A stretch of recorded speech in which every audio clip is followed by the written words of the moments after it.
যাও ধরো। কি করে? ওগো আরে আঁচলটা একটু সামলা। তুমি ধরতে পারছো না? ছেলে কোলে আছে তো সে ধরছি। এখনো সময় আছে ভাই, তাইলে বি করিসনি। এই এই একই কথার কদিন বলবি বলদিনি, দিন থেকে আমার বি ঠিক হয়েছে, সেদিন থেকে আমার পেছনে লেগে আছি। কি আজ আমার বি খেতে এসছি না ভাঙতে এসছি তাই বলদিনি? তুই তো আমার খুব কাছের বন্ধু, তোকে বাঁচানো আমার কর্তব্য। তোদের মতো আমি কা পুরুষ না।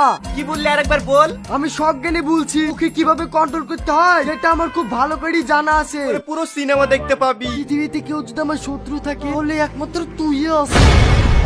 তাড়াতাড়ি উঠে আমার লাগি চা করলে আসো গা। তুমিও তো চাটা করে খেতে পারো না কি? ও কিছু না, কটুক চিনি দেবো তাই জিজ্ঞেস করছি। কিরে রিয়াজ, কোথায় গেছিলি? পর থেকে তুই তার মাচানায় আসিসনি। শোন শোন। বলবি একটু তাড়াতাড়ি বল, বলে বউ আবার বকাঝকা করবে। কি বললি? বইবে। সজ্ঞানে বলছি